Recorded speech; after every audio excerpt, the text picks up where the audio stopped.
먼저 된 자로서 나중 되리라. 아멘.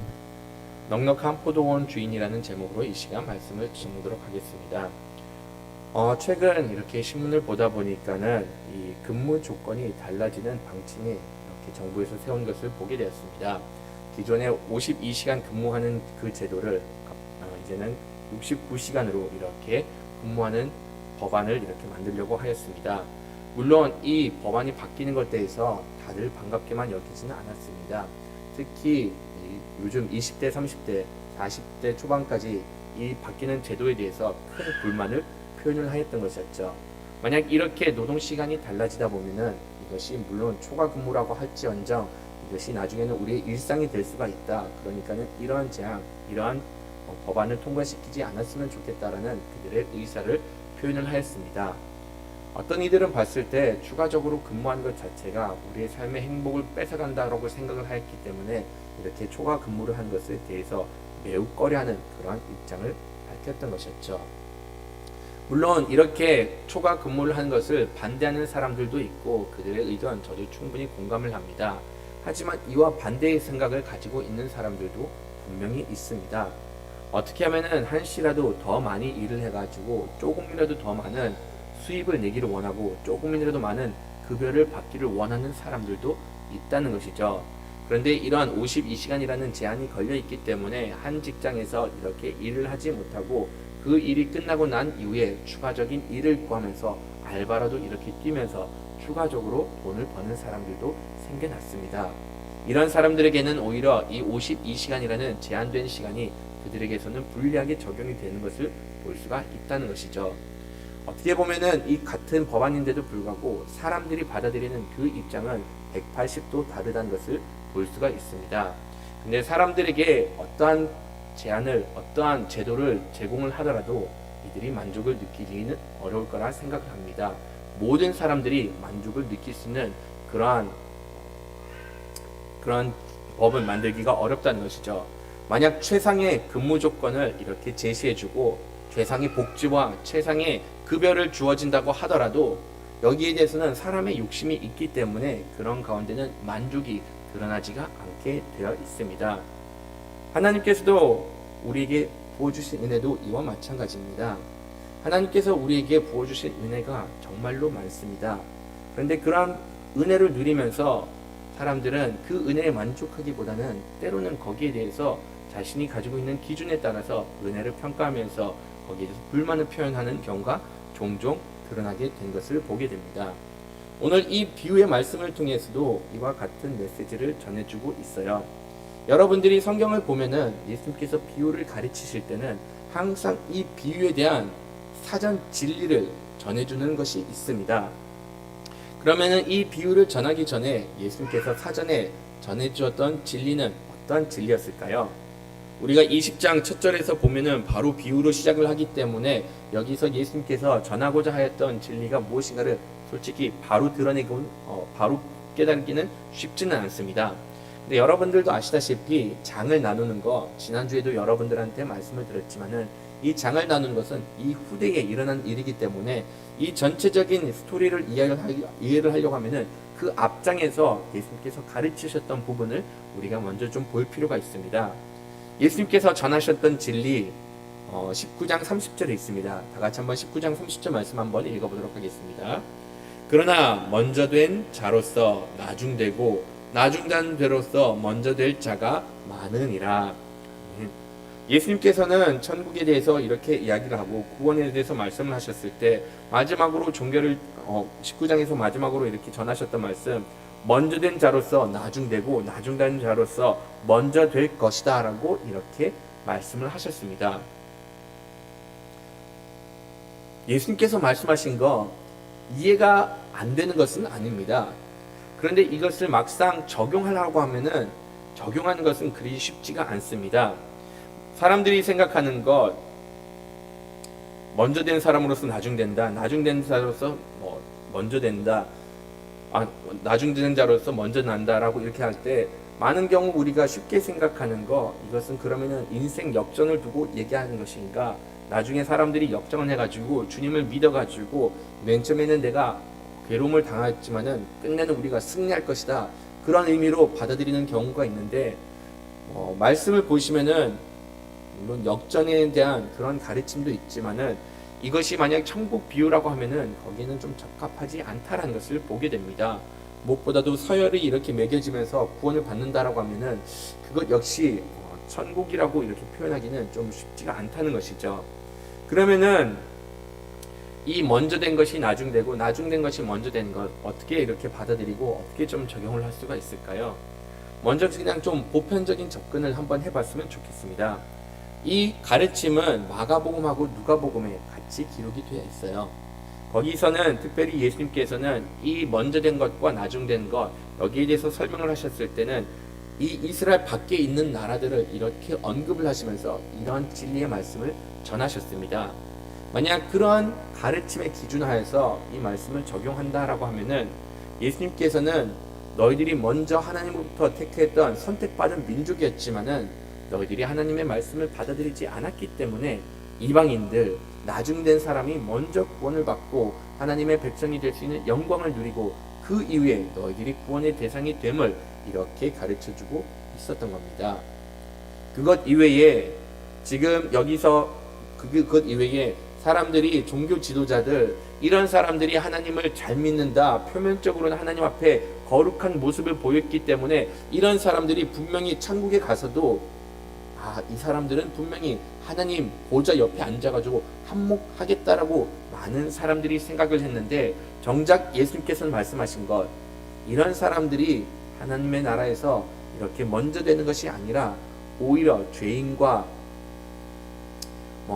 서기관들과 세리들과 이렇게 세리들과 같은 죄인들이 먼저 구원을 받고 이들이 오히려 그 하나님의 큰 은혜를 누리게 됨을 가르쳐주고 있었던 겁니다. 이것이 만약 보편적인 가르침이라고 하면은 오늘 말씀은 그와 큰 맥락에서 벗어나지는 않습니다. 하지만 오늘 이 말씀을 해주셨을 때 이 비유 앞에 있었던 사건을 한번 같이 연결해 볼 필요가 있다는 것이죠. 이 바로 앞에 있었던 사건이 어떤 사건이었죠? 우리가 주일날 같이 나눴던 말씀이었습니다. 부자 청년이 어떻게 하면 하나님의 나라에 갈 수가 있는가를 예수님께 물었습니다. 그러자 예수님께서는 먼저는 율법을 다 지키라라고 이렇게 말씀을 하셨죠. 이 율법을 다 지키라고 말씀을 하신 것 사람으로서는 율법으로서는 구원을 받을 수가 없다라는 것을 분명히 가르쳐주기 위해서 그런 부분들을 이야기하였습니다. 물론 이 청년은 그 사실을 모르고 본인은 율법을 잘 지켰다라고 이렇게 말하였습니다. 그러면 거기서 예수님께서는 진정 너가 율법을 잘 지킨다라고 하면은 모든 재물을 팔고 나를 따르라라고 이렇게 요구를 하셨습니다. 구원의 메시아를 따르고 나를 믿으면 구원을 받을 수가 있다라고 이렇게 가르쳐줬는데 끝내는 이 청년 재물이 많아가지고 물건을 다 팔지도 못하고 진정 이웃에 대한 사랑 또한 실천을 하지 못하였던 겁니다. 이 청년의 마음을 예수님께서는 제자들에게 전하셨죠. 부를 하나님보다 더 사랑하였기 때문에 진작 천국을 소망을 두고 있다라고 이야기는 하고 있지만은 그가 부를 천국보다 더 사랑하고 부가 그에게 있어서 하나님이 되어 있기 때문에 그는 구원을 받기가 어렵다라고 이렇게 말씀을 하셨습니다. 그러면서 이제 이 말을 하였는데 낙타가 바늘구멍에 지나가는 것이 부자가 천국에 들어간 것보다 더 쉽다라고 이렇게 말할 정도로 부자가 구원을 받는 것이 그만큼 어렵다라고 이렇게 전하셨죠. 이 이야기를 들었던 제자들 좀 이해가 가지 않았던 거예요. 아니 어떻게 부자들이 구원을 받지 못합니까? 라고 이렇게 물어봤을 때 여기에 대한 대답을 하신 것이 결국 예수님께서는 이 처음 된 자가 나중되고 나중된 자가 처음 된다라고 이렇게 말씀을 하신 겁니다. 근본적으로 유대인들이 가지고 있었던 가치관은 우리가 이 세상에서 부자로 산다는 것은 잘 믿기 때문에 하나님을 잘 따르기 때문에 거기서 하나님께서 우리에게 은총을 부어주셨고 복을 내려줬기 때문에 우리가 이렇게 부자가 되었다라고 이들은 믿고 있었습니다. 그러니까는 이 땅에 부자가 된 사람은 나중에 천국에 갔을 때도 이들이 과연 큰 상급을 받을 것이다라고 예상을 하고 이들이 하나님으로부터 칭찬을 받을 대상이었다라고 이렇게 이들은 생각을 하였던 것이었죠. 세상에 누리는 복과 하늘에 누리는 복을 동일하게 여겼고 여기서 부자는 하나님 나라에서도 부자가 될 거라는 그러한 잘못된 신앙을 가지고 있었습니다. 근데 여기서 예수님께서 분명히 하신 말씀, 이렇게 표면적으로 드러나는 현상과 진정 그의 믿음과는 무관하다라고 말씀하셨고, 우리가 나중에 하나님의 나라에서 어떤 상급을 받는 것인가는 우리가 믿음의 자녀로서 어떠한 행실을 하는가 따라서 달려있다는 것을 이 말씀을 통해서 거듭 가르쳐주고 있습니다. 이 부분에 대해서는 한번 좀은 짚어 넘어가고 싶은데, 우리는 기본적으로 하나님을 믿으면은 구원을 받습니다. 이 구원이라는 것은 우리의 노력에 의해서 이루어진 것이 아니라 전적 하나님께서 우리에게 베풀어 주시는 은혜입니다. 나의 공로가 아니라 하나님의 모든 것을 이루어 주셔서 구원이라는 것은 우리가 믿기만 하면은 선물로 받을 것을 이렇게 가르쳐 주신 것이죠. 하지만 구원을 받은 자녀로서 우리가 어떻게 생활하는 것 따라서 천국에 주어지는 상은 분명히 다르다라고 이렇게 가르쳐 주고 있습니다. 고린도전서 말씀을 한번 좀 살펴보시면은 고린도 3장 8절 말씀 한번 좀 같이 읽어보도록 하겠습니다. 심는 이와 물 주는 이가 각각 이런 대로 자기의 상을 받으리라. 아멘. 사도 바울도 이렇게 고린도 교회에다 편지를 쓸 때 분명히 이야기를 하였습니다. 여기 와서 많이 사역한 사람들이 많이 있다. 복음을 심은 사람들도 있고 성장하게 도와줬던 사역자들도 있다. 이런 사역자들, 그들의 공로 우리는 다 인정을 한다. 그리고 그 공로에 대해서 하나님께서 어떻게 상급을 주냐? 그냥 이렇게 일한 대로 자기가 너 하나님 나라를 위해서 열심을 다한 대로 거기에 대한 상이 주어진다라고 이렇게 이야기를 해주고 있습니다. 구원은 하나님께서 근본적으로 주셨지만은 하나님께서 우리에게 하나님의 나라에서 상을 주시는 것과 우리가 이 땅에서 누리는 이 모든 것, 이것은 하나님의 나라의 상급은 우리의 행실에 의해서 이루어진 것이고, 이 땅에서 우리가 복을 누리고 못 누리고 아니면 세상적인 기준에서 은총을 입고 못 입는 것은 그것은 우리의 행실과 우리의 믿음과는 상관이 없음을 가르쳐주고 있습니다. 분명한 것은 여기서 꼭 세상의 기준으로서 잘 나간다고 해가지고 이것이 하나님의 나라에서 동일하게 적용이 되지 않음을 가르쳐주고 있는 것이죠. 하나님께서 우리에게 어떤 복을, 어떤 상을 내려줄지는 정확하게는 알 수는 없습니다. 우리가 생각하는 것처럼 세상에 서열을 주는 것은 분명히 아닙니다. 하지만 우리가 하나님을 잘 믿고 따르면은 하나님께서 우리에게 주시는 은혜는 분명히 있음을 기억을 해야 됩니다. 오늘 말씀은 우리가 이미 잘 알고 있는 그러한 이야기예요. 한 포도원 주인이 이렇게 광장에 나와가지고 자기 포도원에 일할 사람을 찾는다라고 이렇게 말씀을 하시면서 이 이야기가 시작이 됩니다. 유대 사회에서는 하루 6시, 그러니까 새벽 6시에 일하는 시간이 시작하고 오후 6시에 그 일하는 일정이 마감되는 그런 기준으로서 이들은 일을 하였습니다.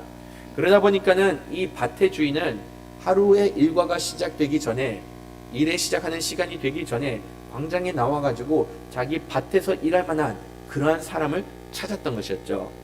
이렇게 이른 아침에 와보니까는 사람들이 일하고자 하는 사람들이 거기 몰려 있었습니다. 그 사람들에게 이렇게 나가가지고 이야기를 합니다. 우리 밭에 와서 일을 해라. 그 다음에 거기에 대해서 합당한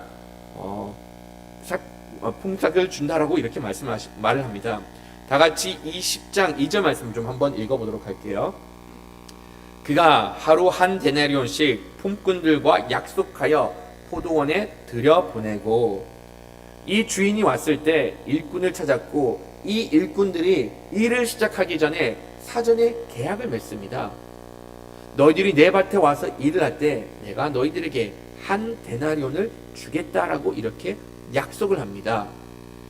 이 한 데나리온, 그때 당시 하루의 품삯이 한 데나리온, 오늘날로 대충 계산하자라고 하면 하루에 10만 원을 주는 거, 그때 당시 그냥 합당한 임금이었습니다. 그러다 보니까는 이 6시에 나왔던 사람, 그래도 우리가 마땅히 받아야 되는 임금을 받는다, 충분히 좋은 조건이 이기 때문에 그냥 그 주인의 이렇게 조건에 합의를 해가지고 밭에서 일을 하기 시작합니다. 근데 어떠한 이유였는지는 모르지만은 이 주인이 다시금 9시에 이렇게 광장에 나와가지고 또다시 일을 할 사람을 찾게 됩니다. 3시간 후에 이렇게 나왔다라고 하는데 9시가 됐던 시점에서 다시금 나와서 거기서 또다시 일꾼이 있는가를 들어보니까는 거기서 일꾼이 있는 것을 발견합니다.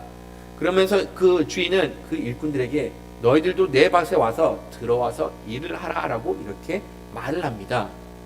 근데 요번 일꾼들을 보시면은 사전에 얼만큼 이들이 받겠다라는 그런 계약은 작성을 하지 않는 것을 보게 됩니다. 그리고 이 일꾼들도 아마도 이런 생각을 했을 겁니다. 지금 6시에 하루 일과가 시작이 되는데 지금 9시가 됐던 시점에서 우리가 일을 못 찾는다라고 하면은 어디서든지 우리를 불러주지 않을 거니까는 아무 데서나 만약 우리가 일을 할 수가 있으면은 그 일터 그냥 달갑게 들어가자. 특별히 내가 얼만큼 받는지는 모르지만은 그래도 우리가 일을 할 수 있는 그 기쁨 자체로 그냥 그 포도원에 들어갔다라고 볼 수가 있습니다. 9시에도 이렇게 나와가지고 일꾼을 구하고 이들은 어떠한 보수를 받는지 알지도 못한 상태로 밭에 들어갑니다. 그리고 나서 12시에도 동일하게 밭주인은 나와서 일꾼을 찾고 12시 역시 마찬가지로 얼만큼 준다라는 약속은 없이 그냥 이들도 일하기 시작하고 오후 3시에 와가지고 또다시 보니까는 일꾼이 있었길래 그들도 이렇게 들어와서 일을 하라고 말하였습니다. 그리고 나서 맨 마지막으로 오후 5시가 된 시점에서 이제는 1시간밖에 일할 시간이 남지 않았던 그 시점에서 다시금 광장에 나가보니까는 거기서 아직까지 일을 찾지 못한 사람들이 있어서 그들에게 너희들도 그러면은 내 밭에 와서 일을 하라라고 이렇게 이야기를 하면서 이들도 이 조건에 그냥 흔쾌히 수락하면서 1시간 동안 일을 하게 됩니다. 이들이 기대했던 것은 무엇이었을까요? 1시간 일을 하면은 시급으로 보면은 한 10,000원 정도 받으면은 잘 받았다라고 말을 할 수가 있습니다. 그런데 그래도 이 사람이 조금 많이 준다라고 하면은 15,000원 받더라도 감사합니다라고 이렇게 여겼을 사람이었습니다. 나름대로 1시간이 일이 끝나고 나서 오후 6시가 됐을 때 주인은 사람들을 다 불러가지고 가장 나중에 들어왔던 그 일꾼들을 먼저 부르십니다. 이것만 보더라도 그 주인의 생각이 좀 다르다는 것을 볼 수가 있어요. 일반적으로는 제일 잘하는 사람, 그 사람을 앞에다 세워놓고 칭송을 하면서 그 사람이 칭찬을 받게 만드는데 주인 같은 경우는 가장 늦게 들어온 사람을 가장 먼저 세운 것을 보게 됩니다. 왜 이렇게까지 하셨을까라고 하면은 어떻게 보면은 우리의 마음을 들춰내기 위해서 예수님께서 이렇게 비유를 말씀하지 않으시는가라고 생각을 합니다. 가장 늦게 들어온 사람에게 이 주인은 하루 임금인 1데나리온, 오늘날로 말하면 그냥 10만 원이라는 엄청난 금액을 이렇게 줍니다. 하루 일당을 다 주어버렸던 것이었죠. 마지막 1시간에 일했던 사람이 이 정도의 임금을 받다 보니까는 당연하게 가장 먼저 들어왔던 사람, 오전 9시부터 해가지고 오전 6시부터 해가지고 이렇게 12시간 이상을 일했던 사람은 당연하게 그 모습을 보면서 그러면 나 최소한 2배 이상은 받겠다, 그런 마음을 품었을 거라 생각을 합니다. 나는 12시간 여기 와가지고 열심을 다해서 노동을 했는데 비록 내가 1데나리온 받기로 이렇게 약속은 했지만은 이 주인을 봐서 너그러운 사람이니까는 나에게 최소한 2 아니면 3데나리온 정도 줄 거라고 이렇게 예상을 했을 겁니다. 근데 정작 자기가 임금을 받을 때가 딱 되니 그 주인은 그 사람에게 또다시 1데나리온만 이렇게 전달을 해버립니다. 그러자 이 사람, 이 일했던 일꾼들, 왜 주인이 우리에게 1데나리온만 주냐고 이렇게 불만을 표현하기 시작합니다. 왜 우리가 수고를 더했는데 왜 우리는 1시간 일했던 사람과 동일하게 받느냐라면서 이것이 옳지 않게 이렇게 여겼던 것이었죠. 거기에 대해서 주인은 어떻게 대답을 하죠? 우선 주인이 하는 말은 자기는 잘못한 것이 없다라고 이렇게 말을 합니다. 실질적으로 이 주인 잘못한 거 없어요. 말씀 가운데서도 여러분들한테 전했듯이 이 6시에 들어왔던 사람 사전에 분명히 계약을 했습니다. 나는 하루에 12시간을 일하면은 1데나리온을 받겠다라고 이렇게 이야기를 하였기 때문에 주인은 그 약속을 온전히 지켰습니다. 그러면 이 1데나리온을 받았다고 하더라도 주인은 잘못한 것이 전혀 없다는 것이 다시금 증명이 됩니다. 그러면서 이렇게 주는 것, 이것은 나의 마음이다. 내가 이렇게 주고 싶으니까는 이렇게 주는 거다라고 이렇게 말을 한 겁니다. 12시간 일해가지고 1데나리온 받은 사람, 이 계약상에 봤을 때는 불평을 해서는 안 됩니다. 그런데도 불구하고 이렇게 12시간 해가지고 1데나리온밖에 받지 못했던 사람은 과연 불평을 합니다. 그러면 그 불평이 과연 어디에 대한 불평일까요? 내가 충분한 보상을 받지 못했다라는 거기에 불평하는 것이 합당할까요? 주인의 말에 근거하면은 이 사람은 자기가 받을 만한 보상을 받았습니다. 불합리적인 거래도 아니고 본인이 약속받았던 그런 금액을 덜 받은 것도 아닙니다. 그렇기 때문에 자기가 덜 받았다라고 해서 불평을 할 수 있었던 그러한 처지는 아니라는 것이죠. 그러면은 이 한 데나리온 받았던 사람이 불편했던 부분은 어떤 상이었을까요? 결과적으로는 이렇게 12시간 일해서 그 임금을 한 데나리온밖에 받지 못해서 불평했던 사항은 본인이 적게 받은 것이 아니라 오히려 이 주인이 베풀어 주신 그 은혜, 그 자비로움에 대해서 이렇게 불평을 한 겁니다. 주인은 정작 자비가 많은 사람이고 긍휼이 있었던 사람입니다. 한 사람 한 사람을 돌봐주고 은혜를 나눠주는 그러한 주인이었는데도 불구하고 그런 은혜롭고 자비로운 모습을 보면서 그 주인 자체가 마음이 들지가 않았던 것이었죠. 나는 더 많은 은혜를 누려야 된다라고 생각을 하고 이것이 합리적이다라고 이렇게 생각을 하면서 그 베풀어주는 은혜 베풀어주는 사람에 대한 불평과 불만을 이렇게 표출한 겁니다. 우리가 신앙생활할 때도 이럴 때가 너무나도 많습니다. 내가 누리고 있는 은혜를 생각하지 못하고 정작 내가 받지 못한 것에 대해서 이렇게 불평과 불만을 할 때가 있다는 것이죠. 이 주인은 어떻게 보면은 하나님께서 우리에게 품으신 그런 마음을 동일하게 품고 있다라고 말할 수가 있습니다. 하나님께서는 자비로우신 분이시고 은혜를 베풀기를 원하시는 분이십니다. 그렇기 때문에 이 주인 그러한 은혜를 베풀고자 이 9시에 들어온 사람, 3시에 들어온 사람, 심지어는 5시에 들어온 사람에게 이런 은혜를 베풀어 주고 있었던 겁니다. 입장을 한번 좀 달리 생각을 해봤으면 좋겠어요. 하루 일을 했을 때 이들이 받는 금액이 10만원, 1데나리온이라고 하면은 이들이 1데나리온을 받았던 이유는 생계를 유지하기 위해서는 그만큼 돈이 필요하였기 때문에 하루의 생계를 유지할 수 있었던 그러한 금액을 받았던 겁니다. 그러면은 9시에 들어왔던 사람, 그들도 가족이 있고 12시, 3시, 심지어는 5시에 들어왔던 사람, 이들이 이렇게 일을 구했던 것은 자기에게 부양한 가족이 있기 때문에 이들에게 어떻게 든지 생계를 유지하고 싶어서 이들에게 따뜻한 밥을 제공하기를 원해서 이렇게 늦게까지 집에 들어가지 않고 어디선가는 일자리를 찾고자 하는 마음 가운데서 이들이 이렇게 일자리를 구하고 있었던 것이었죠. 주인은 이런 마음을 충분히 알았습니다. 너가 설령 1시간 일한다고 하더라도 너도 가족을 책임져야 되는 그런 책임감이 있으니까는 이 가족을 최소한 책임질 수 있는 그만큼 많은 은혜를 베풀어 주었던 것이었죠. 근데 이 12시간 일했던 사람은 이런 주인의 마음을 전혀 깨닫지 못했습니다. 자기도 하루 품삯을 놓고 일하는 사람이고 그 품삯으로 본인의 가족을 이렇게 부양하는 그런 사람인데도 불구하고 정작 자신의 처지만 힘들다라고 생각을 하면서 남의 처지에 대해서 이렇게 전혀 배려하는 마음이 없었던 것이었죠. 특히 주인의 마음을 전혀 이해를 하지 못하였던 것이었죠. 우리가 신앙생활할 때도 이럴 때가 너무나도 많습니다. 우리는 내가 이렇게 하나님을 잘 섬겼는데 하나님께서 나에게 대해서 왜 이런 보상밖에 안 해주냐라고 이렇게 여길 때가 있습니다.